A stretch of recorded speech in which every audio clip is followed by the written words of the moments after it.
Listo.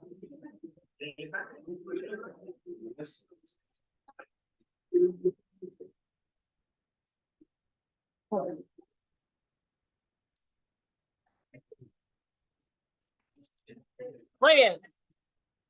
Buenos días, compañeros. ¿Me pueden apagar la luz, por favor? ¿Me pueden apagar la luz, por favor? Gracias. Qué bellos hermosos. Aquí quieran, si quieren las dos. Muy bien. Vamos a empezar. Bueno, realmente es un tema pues bastante corto. Si lo vamos viendo dentro de los libros de la academia son como 5 páginas, así que me traté de extender un poquito más lo que pude. Bueno, el tema del día de hoy van a ser alteraciones congénitas del nervio óptico.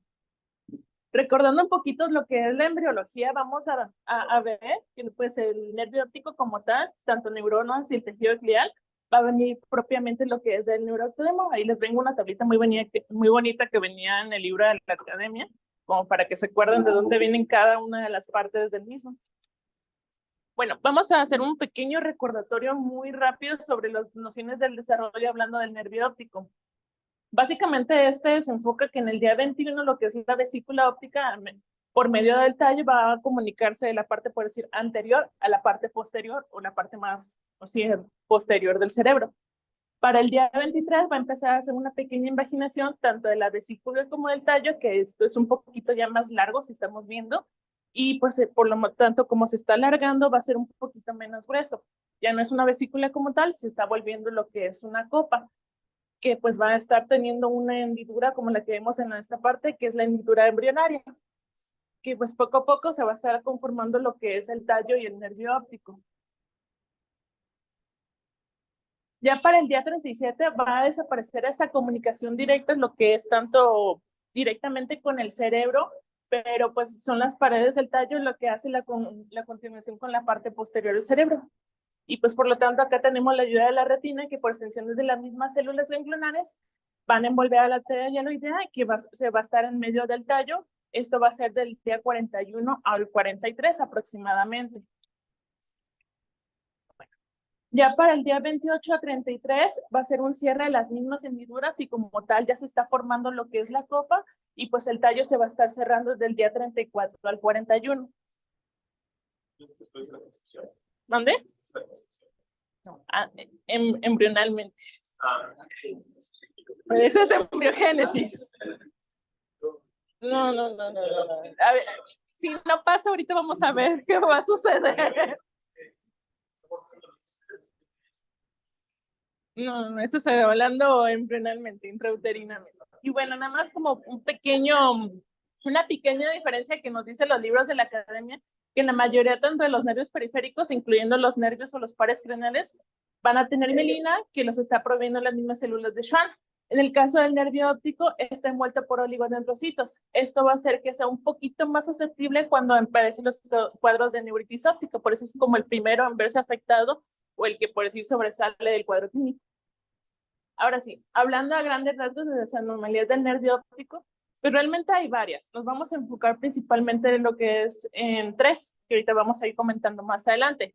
Vamos a ver qué depende, se puede decir, del defecto o depende de qué tan grande es el daño, puede o no limitar la visión y casi siempre vamos a estar considerando un tratamiento para la ambliopía.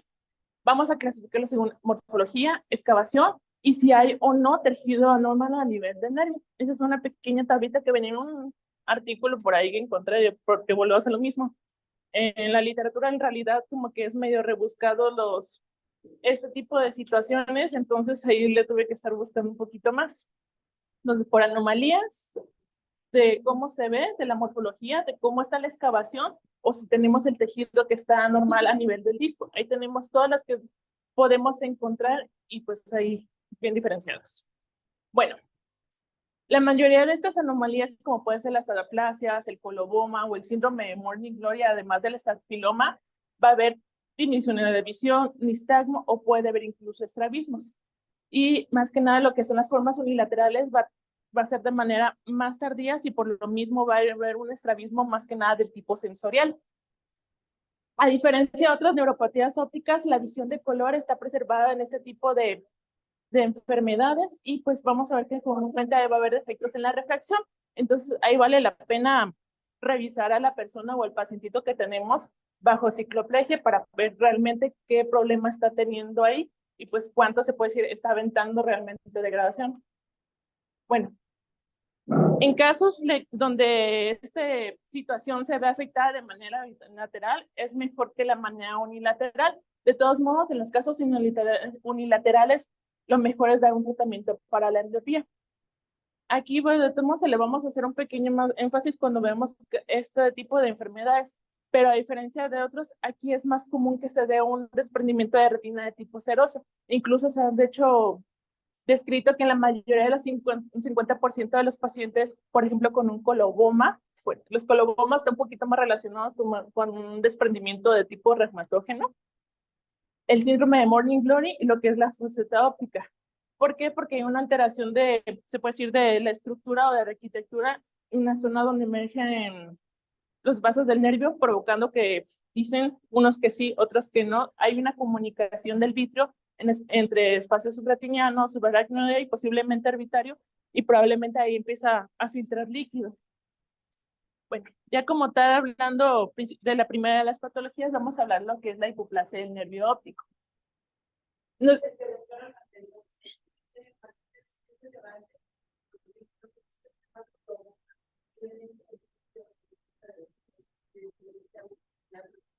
ahí, pues, mejor se está tratando de externalizar la población, ya porque sí se ha relacionado una incidencia.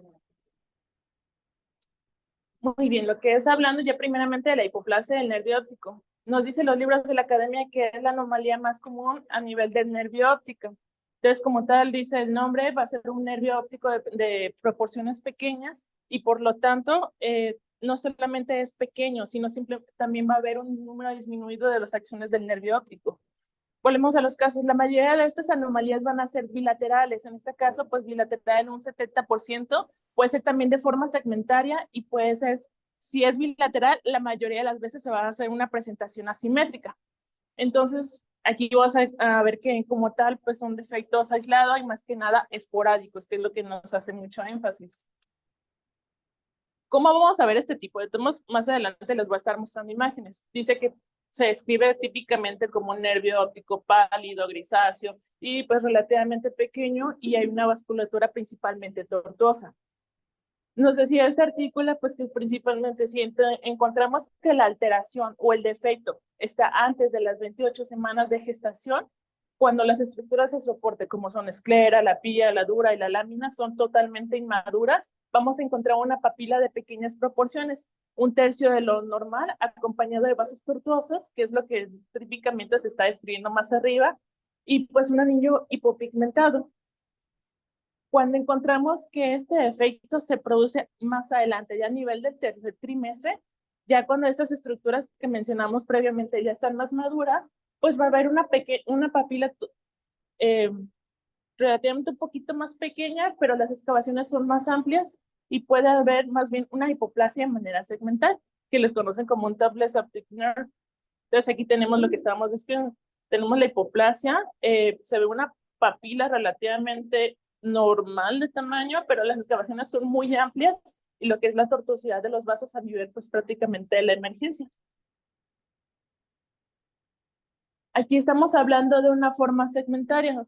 Yo, casualmente como que este tipo de pacientes le hicieron unos campos visuales y si vemos el defecto está a nivel superior, más o menos a esta parte, entonces está superior, vamos a encontrar que en los campos visuales va a estar a nivel inferior. De hecho, aquí mismo hace el misma referencia de cómo está todo bien y simplemente aquí parece que no hay nada o no hubo visión en esta parte.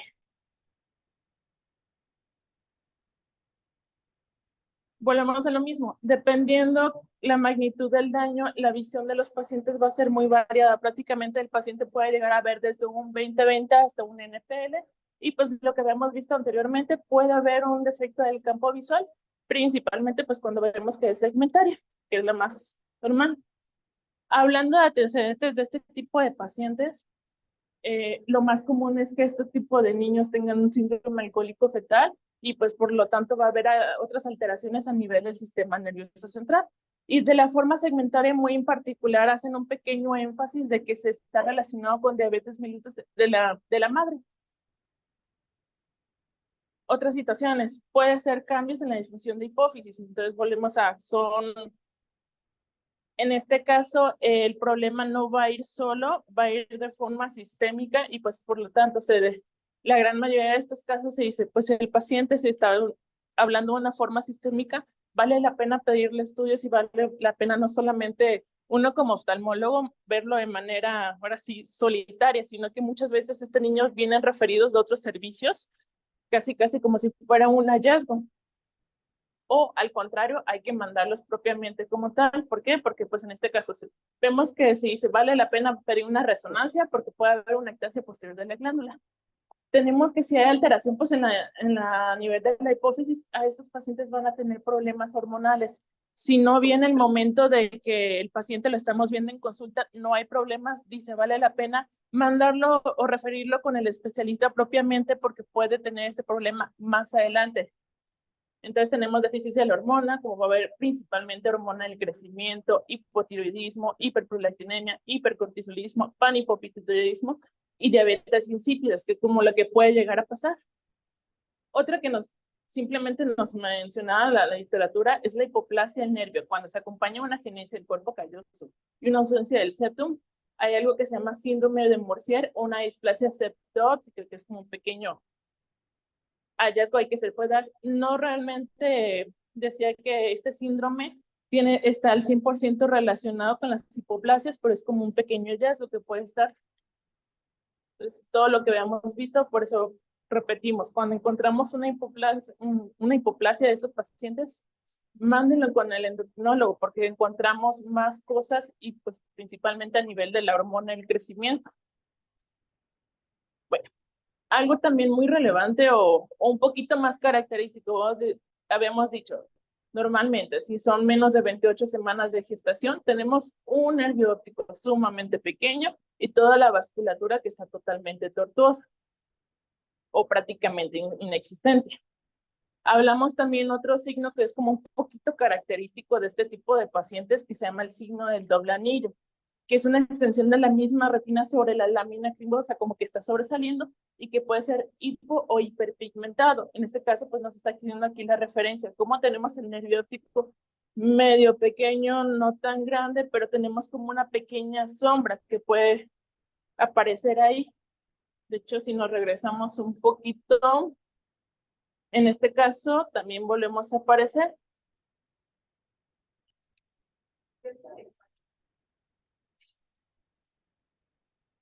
Okay. Aquí volvemos a lo mismo. El mismo signo se presenta. De hecho, vemos en este caso como en comparación nervio ópticos, hacemos una comparación y está un poquito más pequeño de este lado y pues sus alteraciones a nivel del cuerpo calloso. Por eso es como que va todo de la mano con este tipo de pacientes.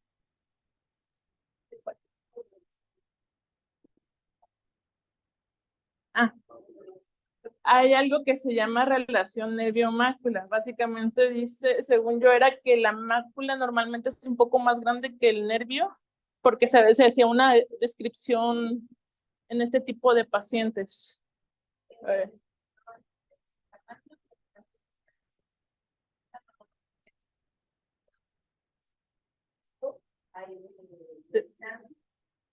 Está muy cerca. Se pierde totalmente tanto la relación de distancia como la relación de tamaño. Entonces, van a ver ese también la vascular y esa relación que se va perdiendo. Las otras cosas que permiten son las características de la la primera, pasa con un anillo un poquito más normal, pero si te fijas en el signo de un anillo, ahí se tiene que sacar y si hay posibilidad personal en un doble anillo, entonces como que no tener bien para que la grabación de distancia. Acá también se quiere ver la grabación. Y presenta, es variable la bolsa mensual, ¿no? Bueno, volvemos a lo mismo. Dentro de los estudios adicionales que vamos a estar solicitando, dice cualquier hipoplasia del nervio con disco óptico pequeño, hay que pensar o valorar si se hace una resonancia magnética. Hay que mandarlo con el neurólogo.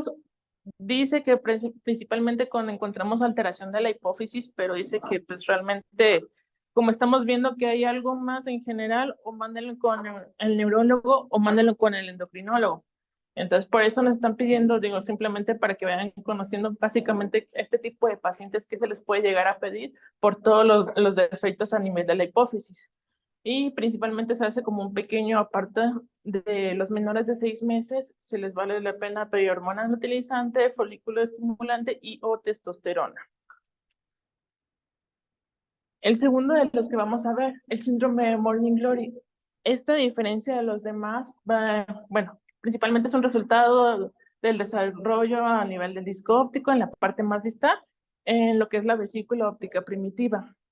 Este tipo de pacientes más bien es como si fuera un incidente o una anomalía a nivel, no hay tanta relación con una alteración a nivel sistémica. Por eso dice, hay un desarrollo anómalo de la anemia cremosa o una disgenesia mesenquimal primaria asociada a una alteración, lo que es regresión, la vasculatura hialoidea. O sea, es como una pequeña controversia que tenían ahí en este artículo. Volvemos a lo mismo, esporádica y en este caso principalmente unilateral, más común en mujeres. Lo mismo, visión varía de 20/20 a un NPL. Normalmente vamos a ver que este tipo de pacientes su visión anda rondando entre el 20/100 y el 20/200. Entonces, pues, volvemos a lo mismo. Ahorita vamos a ver un poquito de imágenes para hacer la relación. Es una papila de mayor tamaño con excavación central, pues básicamente como normal. Y pues los vasos salen en forma radial desde la papila y puede haber una pigmentación peripapilar.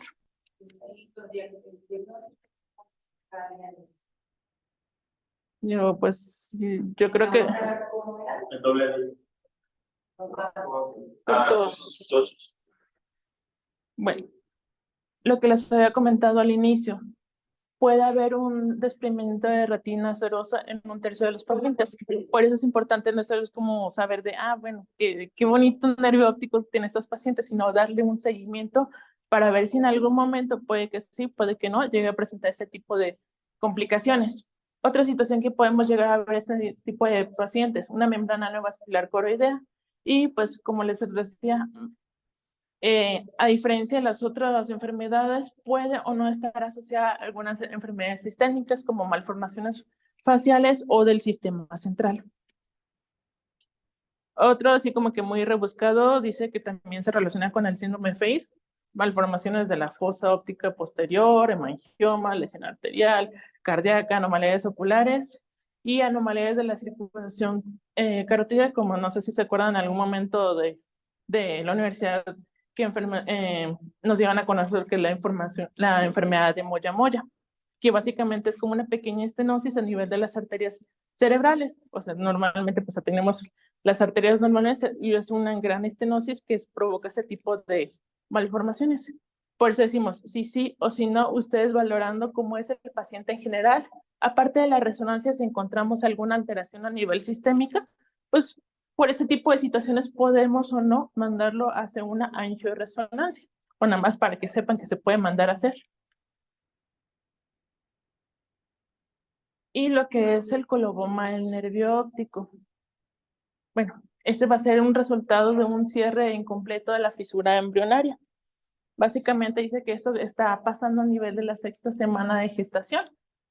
Puede o no estar asociado con coloboma de iris, coloboma retiniano prácticamente periférico, y vuelve a hacer lo mismo. Si es coloboma, va a haber un mayor riesgo de desprendimiento, como se puede decir que es un coloboma, una parte más adelgazada corre un riesgo de que en algún momento, por lo mismo que está adelgazada y tenemos más colobomas, puede empezar a haber los desprendimientos de tipo regmatógeno.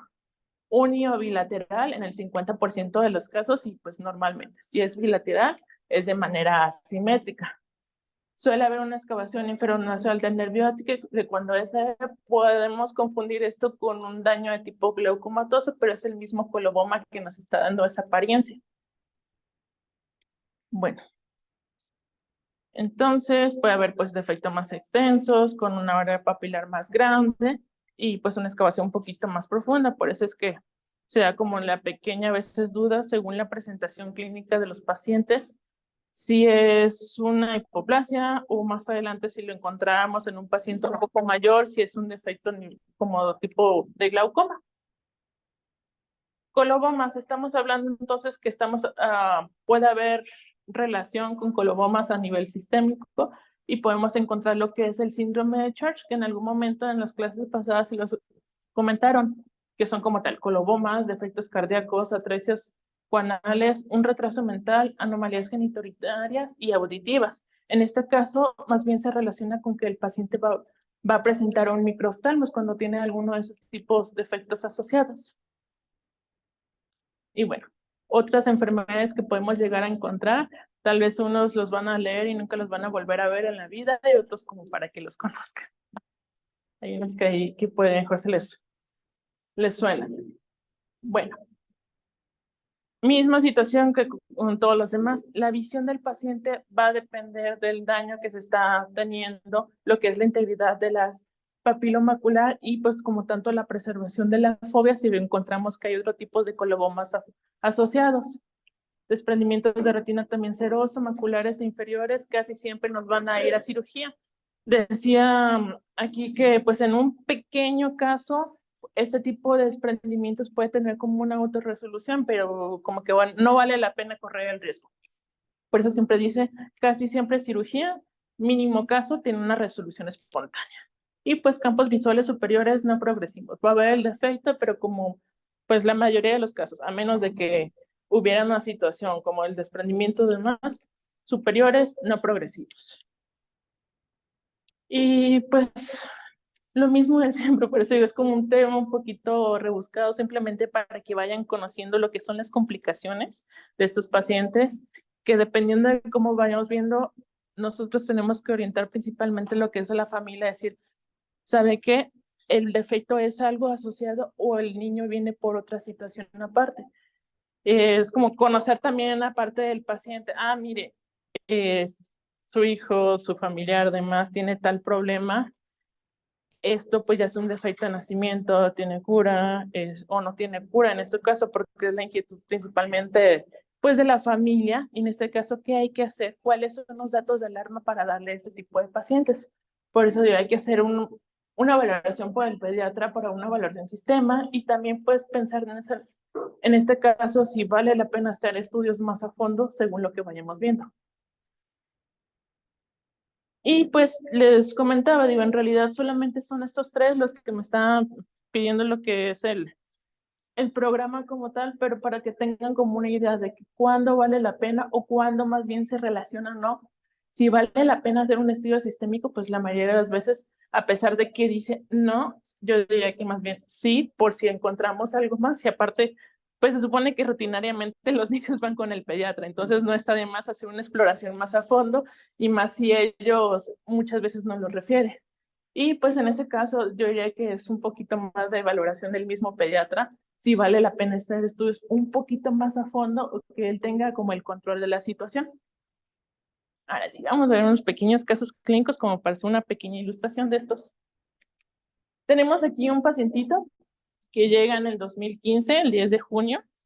Pues realmente lo traían, volvemos a lo mismo, por otra cosa. En este caso, 5 meses, ya que pues la mamá dice que trae una lagaña amarilla, primero en ojo izquierdo, ahora en ambos ojos. Volvemos a lo mismo, realmente no venía por otra situación. ¿Qué les llamaría la atención aquí? ¿Qué tiene? Ok, ¿alguna otra cosa más? ¿Alguna otra cosa más aparte del reflejo? No sé, ya por yo lo veo un poco chiquito. La mamá también dijo lo mismo. Además de que nota que el ojo derecho es un poquito más grande que el izquierdo o viceversa, que el ojo izquierdo es un poquito más chiquito. Ya está sacando sus dones de padre, doctor. Perfecto. Entonces volvemos a lo mismo. Entonces, en realidad, no venían como tal por algo que ellos les llamara la atención, venía por la bagaña que le estuvo viendo la mamá y pues como que ahí pequeño hallazgo, oiga, doctor, noto que el ojo izquierdo está un poquito más chiquito. Va, ahí está su reflexión. Volvemos. ¿Qué pensarían aquí?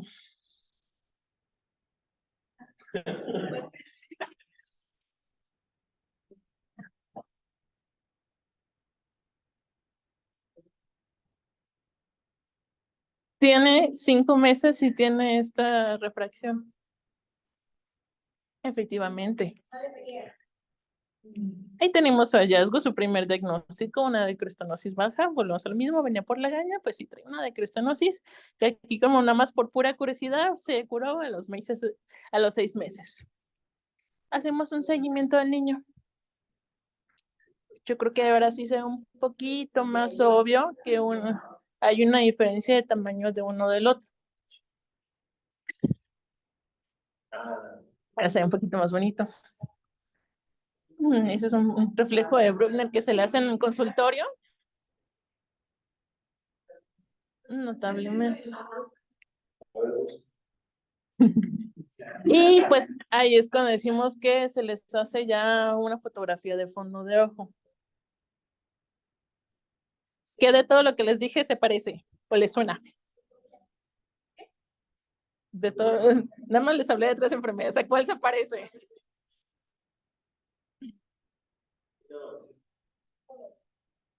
Efectivamente. Por eso.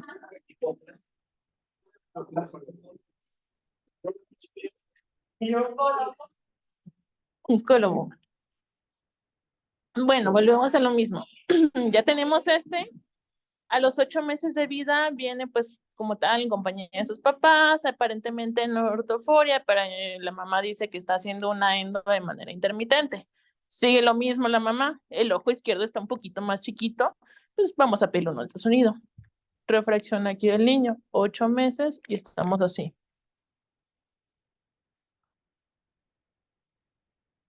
Su coloboma, el nervio óptico y, o sea, sí, pero, o sea, sí, sí, pero su longitud axial tiene 8 meses y tiene 25. Aquí les puse una pequeña tablita. Y aquí les puse una pequeña tablita. Esto venía una de las pláticas que nos dio la doctora Moguel sobre cómo es la longitud axial esperada según la edad. Entonces, pues yo creo que a los 8 meses no es normal que tenga un 25-30, ni siquiera nosotros, se supone. Entonces, 8 meses, vamos a ponerle que al año debería tener un 19. Por eso decimos miopía axial ambos ojos, más aparte su coloboma, que pues no se alcanza a ver tan bonito, pero con las fotos de RedCam sí se alcanza a ver mejor.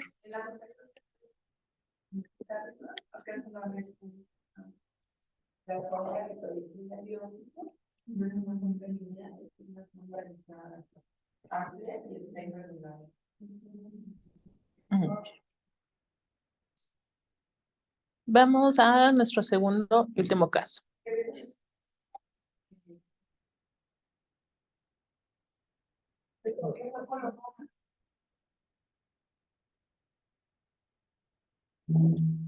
¿Cuál era la característica del coloboma? ¿Y los vasos? Todos se van a ver los vasos. Radiales.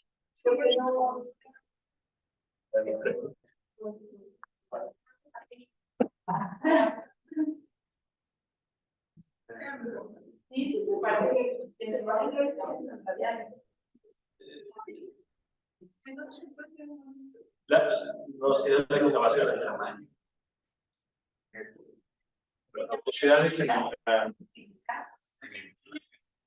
No, no, no,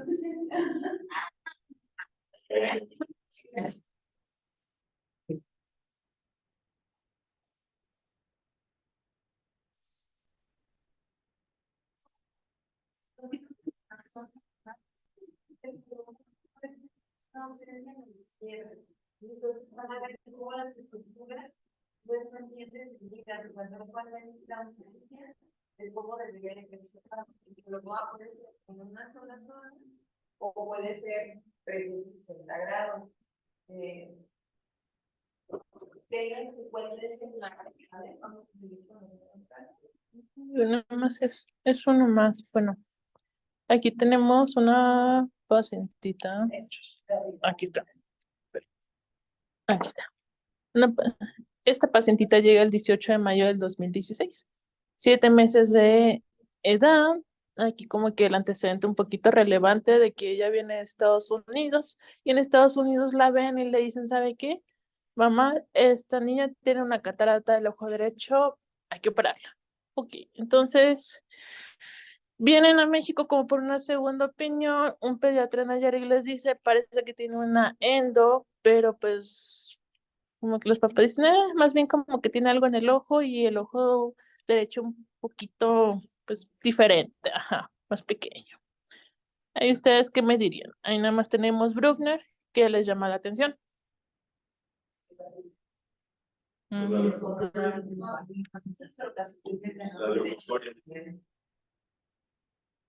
Pues no es como tal leucocoria, si vemos, estamos aquí, tenemos como un pequeño defectito, se ve medio raro, y pues ahí en esta, ahora sí la agarré porque pues está más notorio cómo está alterado, está muy diferente lo que es el reflejo de Bruckner. 10 meses de vida. Aparentemente en orto, por el reflejo de Hirschberg, yo diría. Exactamente. Ay, qué bonita que lo nota. Te analiza muy marcada. Y pues ni hablar del astigmatismo, lo que compensa, lo que el más 1,75 se está compensando con el menos 6,25. Está un poquito más ampliada lo que es lo que se ve raro a nivel de la pupila.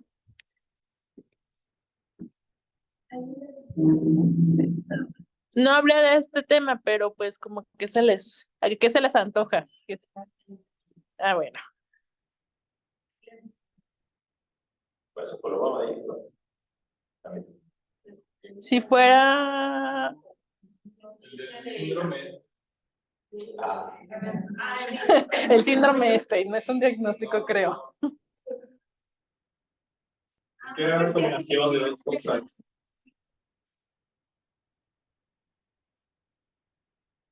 Y si le puedes decir,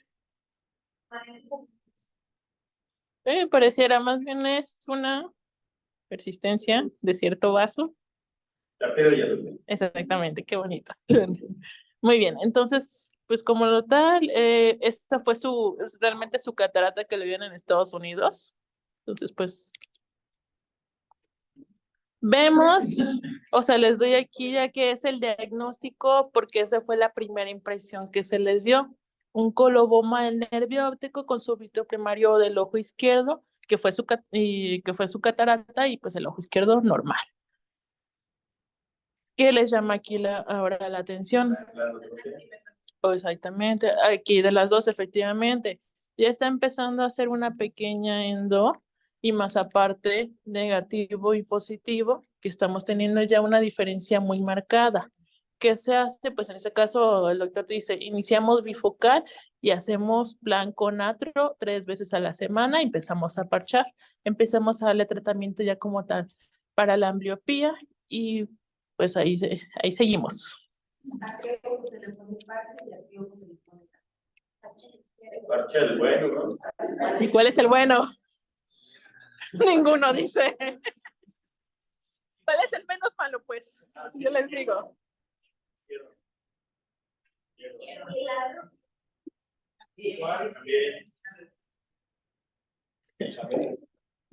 Bien digo. Okay. Ahí se le añade bonita. Entonces, pues ahí ya está totalmente marcado su endo. Ahí se le ponen bifocales. Ay, qué bonito se ve. Y se parece que ya está como en aparente orto. Entonces viene a revisión porque ahora trae fotografías de su fondo de ojo que ya se las llevan por fin de la clínica. Volvemos a lo mismo, cambia. Hay cambios aquí en comparación. De menos 1,50 ya se nos va a menos 0,50. Hasta pareciera que el astigmatismo bajó un poquito. Y seguimos con su bifocal. ¿Qué es lo que le está produciendo el astigmatismo tan alto? Por supuesto que la forma de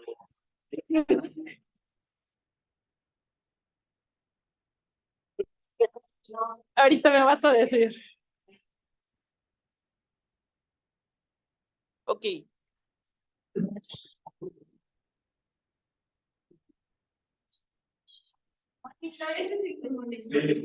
Por eso digo, les di el diagnóstico de aparte, porque digo, eso es como fue la primera impresión que se dio, lo que estaba comentando la doctora, ¿por qué un Morning Glory y no un coloboma o viceversa? Si en ciertas ocasiones, bueno, aquí está muy marcado, aquí por eso el caso me gustó, porque está como muy característico en este caso. Sí, le dan aquí ya pues el hallazgo, como tal ya da el diagnóstico. Y hasta les busqué la florecita que sea lo más similar posible. Y la situación que dos, la supuesta catarata que estaba aquí, que ahí va naciendo. Entonces, no sé si tuviera alguna. Nunca se les olvide la flor. La flor. Entonces, como la flor, los vasitos también salen así, radiados.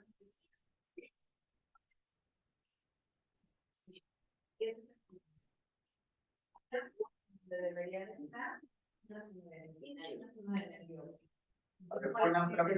Voy. De cierta manera, como definido. Órale. Y lo que no terminó Se murió. Y en el morning lo ves desviado, pero ven cómo los pasos están reutilizados y nacen de cómo y van emergiendo. Tal como la flor. Como la flor, exactamente. Hay que me lo muevan.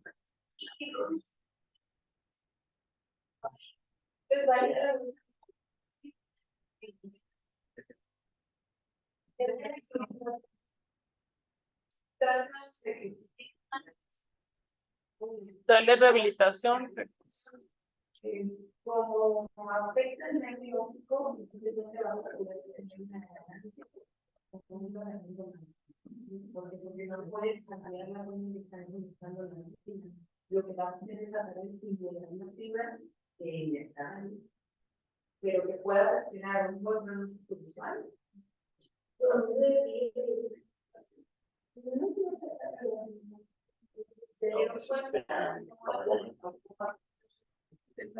Son anomalías estructurales desde la en lo que es la función del nervio al ojo. No tanto no en el tratamiento, normalmente es el coma, que nos van a afectar el ojo, y es nada más que son todos los demás.